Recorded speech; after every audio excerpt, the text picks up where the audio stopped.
Hey guys, welcome back to my channel, or welcome if you're new. So today I'm going to be ranking my large Natasha Denona palette. So I'm not talking about the little 5-pan ones, I'm not talking about the little itty bitty minis or the singles. I'm talking about like the palettes that are like this size, or this size. So if you guys are curious to see how I would rank the Natasha Denona shadows in my collection, then just keep watching.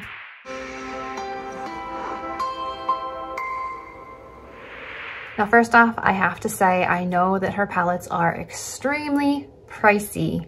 Did I get any of these in PR? Nope, I wish. I bought all of these myself, mostly through secondhand sites like Mercari, which I will link down below if anyone's interested in checking it out. There's a $5 coupon code down below. No pressure. This is not sponsored. I'm just sharing the information with you so you can get things at a lower price than buying at a retail price, because like I mentioned, these are pricey. So today I wanted to sit down and tell you which ones I think are worth the price tag and which ones are not. So I'm going to start with my least favorite palettes that I own from Natasha Denona. Now, I should put out a disclaimer that none of these are bad palettes. None of them have a bad formula in them. The formula of her shadows are some of the best, and that's probably why she can charge the higher price tag. They are amazing, blendable, pigmented, really, really great quality. So for me, it's more of a color selection or bulkiness issue than a formula issue. So let's start off with the one on the bottom of the list. That'll be one of the big guys. This one is the Blue Purple palette. It doesn't have a name anywhere on the palette, so it's hard to know if you don't have them memorized. So this one is, like its name says, mostly blues and purples, which I have blue-gray eyes. Sometimes they go green. So blues are not the most flattering shade on me. And I like a good purple, but I just don't find myself reaching for these much, while some of these like neutral shades here are really pretty. I just find that I have similar shades in other palettes that I'd reach for more than pulling this one out for just 2 or 3 shades. So again, not a bad formula. It's just I don't reach for the blues and the purples as much as I would like. So that's why this one is at the bottom of the list. And I think this one is, I want to say around $160 regular retail price. So especially when you factor in the price tag, this one is not worth it for me. Number 2 on my list at the bottom. So we're working our way to the best of the best. So the second from the bottom is the other large palette. This one is the Green Brown palette. And while I like the shades in here a lot more, I still just find this to be a very repetitive palette. I will generally do an all brown look or a green look with like a warm brown in the crease. So I don't feel like I get much variety out of this. And it is so large, I generally don't reach for palettes that are this large in size. It's just not what I prefer. I prefer something a little bit easier to manage. And again, the price tag on this one, I just don't think it's worth it unless you wear greens and browns every single day. I don't think this is worth the price tag. Third from the bottom, this one might be controversial, is the Star palette. Now I know that Tati Westbrook from Glam Life Guru, this is one of her favorite palettes. I think she said she used it on her wedding day. So I was intrigued.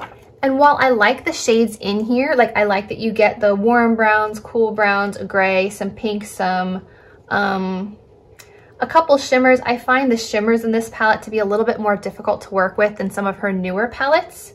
So the shades are nice. You've got like a duochrome here. You've got like a antique gold here. The shades are nice. Again, it's a size thing for me. It's one of the larger palettes. And you only have this many shades to work with. So while it's fine, it just isn't one that I reach for a ton. There also isn't like a light shade in here for highlighting for me other than this like chunky glitter, which I find a little bit difficult to work with. So that's why this one is third from the bottom. But again, not a bad formula. And the shades are nice. It's just not my preference of palette or color variety. Fourth from the bottom, another gold palette. The gold palette.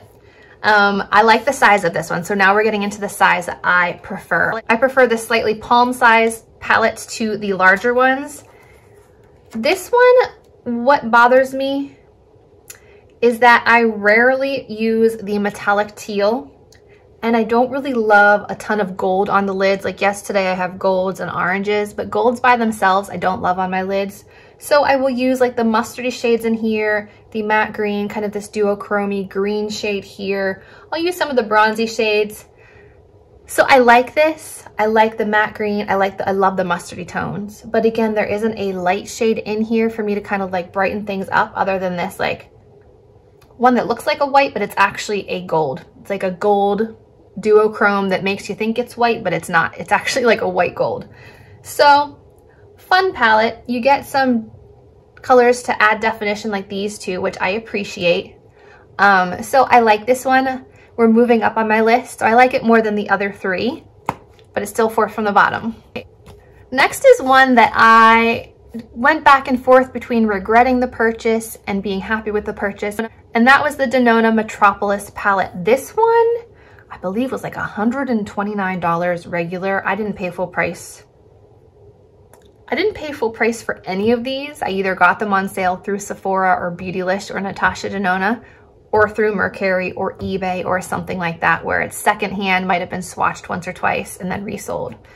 So this one, I like that she put more shadows in here and made the pan smaller, because I'm never gonna go through the large pans of shadows.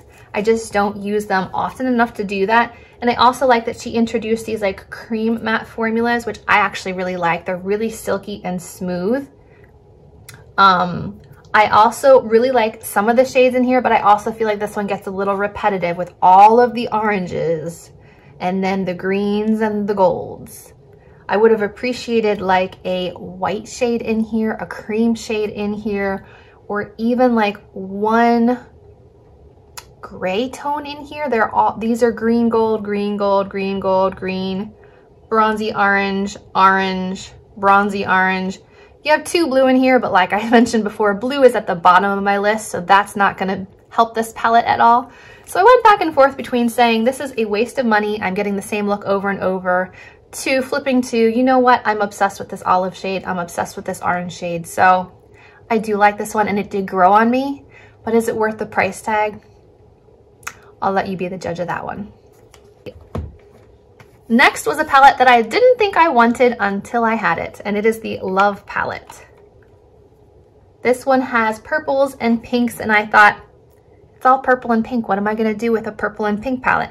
However, it has this really pretty like gray, purple, silver in here. It has these two duochromes. This one is like an orange gold. This one's like a pink and orange duochrome.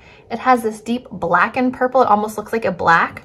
So I've been able to create some really pretty looks, but yes, it is all pinky reds and purples, but it also has these two shades and these two shades, which I really feel like help it out, and then the deep shade here. So if you don't like red tones and pink tones and purple tones on your eyes, you're probably not gonna love this one. But I ended up enjoying it, but there are some that I enjoyed more than this one. And again, this is my ideal size right here. I love this size palette. Any larger and it gets a little bit bulky for me. Sixth from the top is the Natasha Denona Sunset palette. I also like this finish better than the plastic for some reason. I just find it easier to hold on to, easier to work with. I don't mind that it has a magnetic closure. These again are the larger pans, and I like this one because I personally love a good yellow in the crease. I like that it has a white, guys. I can highlight. I like that it has a deep brown and a deep red for deepening the crease. I like that it has like a pinky color, a bronze, a gold, a brown, an orange. So like you get some variety, you get some pink, you get some orange, some red, some yellow, some brown, some white, some bronze. These are beautiful colors if you have green or blue eyes, and that's why this one is moving its way towards the top. Next up, another one of these soft cover ones. This is the Lila Palette, and while you might think it's all purples and the same as the Love Palette, it is not. It has these like gray browns in it. It has this gray brown metallic. It has a duochrome blue purple, which is really beautiful. So it has more gray tones and burgundy tones than the Love Palette. The Love Palette also had some brighter pinks, which this one doesn't have. This one's probably more metallics with 1, 2, 3, 4 mattes and a couple of satin mattes in here. And I personally like going more of the gray purple route than the bright purple and bright pink route, which is why this one ranks higher than the Love palette. I also like this packaging a little bit better. Number 4 on the list is another one that I didn't think I wanted until I started seeing swatches and looks, and that is the Sunrise palette. This one is beautiful. You might think it's the same as the Sunset palette, but the shades in here are quite different. The yellows are much more mustardy, more pumpkin-y. You get a lot more duochromes. You get more of like champagne tones in here. You get more purple tones in here. This one has become a favorite, and I've dug into quite a few of these. I love this Awakening shade. Not sure if you guys can see it. It's so pretty. It's like a copper with a pink shift to it. I also really like this one, Laurel, here. I love playing with the duochrome purple here. I love the warm tones. Like, I can just do one shade on the lid and then pop on one of these shimmers and I'm good to go, or I can deepen it with one of these shades in the outer corner. I also like the compact little size of this one, so that's why this one is number 4 on my list. Now we're getting to my top 3 palettes from Natasha Denona. Now, I don't own all of her palettes, guys, so these are just the ones that are in my collection. Number 3 is the Biba palette, which is pretty much a neutral palette. But I love that this is like an entire look in one. You have your light shade for all over the lid. You have your crease shade options. You have your deepening shade options. You have your bright metallics. You have, you know, like, this can just give you an everyday look and you can still change it up every day. So I really love this. I only wish there was a slightly brighter champagne highlight shade in here. That would have been like the perfect palette. But this is beautiful, especially for fall or every day if you have a job where you need to have more subtle looks. I feel like you would get a lot of use out of this palette in particular. My second from the top favorite palette has to be the Tropic palette, which I believe they discontinued, and I love this one. I love that I can get these like pinky peach shade looks here. I love that I've got my neutral crease shades here. I love that I have a deep brown to intensify any look. I love putting this one on top of anything. It's like a yellow with slight blue undertone. Same with this one, Gusty. It's like a rose shade with slight blue micro glitter in it. It's beautiful on top of any color. You can use this one on top of any of these for like a 2-shade look and done. I love using green on the outer corner. I love using this blue in the inner corner for a pop of color. The purple, I'll be honest, these two don't get much love, the purple and the blue, but I will use this one as a pop of color on the lower lash line. I find this to be a really fun summer palette that I reach for all the time. And drum roll, please. My top Denona palette is the Safari palette. I know, very controversial, but I love this palette, guys. This palette is all mattes, but I am particularly obsessed with, well, most of them, to be honest. I love that there's bright shades here to dust all over the lid, to brighten the eyelid, to highlight under the brow, to brighten the inner corner. I love that I have so many deepening shades for the outer corner. I love that we've got so many mid-tone shades for the crease.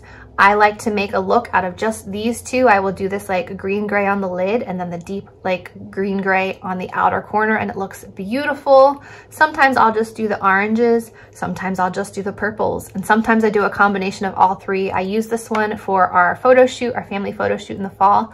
Loved the way it turned out. I love using the combination of the brown and purple as like a lash line liner look.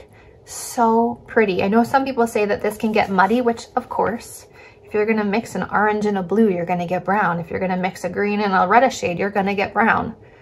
But if you don't use contrasting colors, mixing them together, it looks beautiful. If you stay with the peaches or the pinks or the purples or the greens, if you stay in the color family or use ones that are next to each other on the color wheel, you're gonna get a beautiful look. So this one is my top favorite palette from Natasha Denona. While I do love her metallic shades, lately I've been reaching a ton more for matte shades, especially as I age, as I mature. I find these a lot more flattering on my skin, on my eyes. So if you guys have not checked this one out and you love to make smoky looks with a variety of colors, I really feel like this is a palette that you will enjoy. So I hope you guys enjoyed hearing me rank my Denona palettes. If you guys enjoyed this video, remember to give it a thumbs up. Let me know in the comments down below which Denona palette is your favorite. Remember to subscribe, and I will see you in my next video. Bye guys.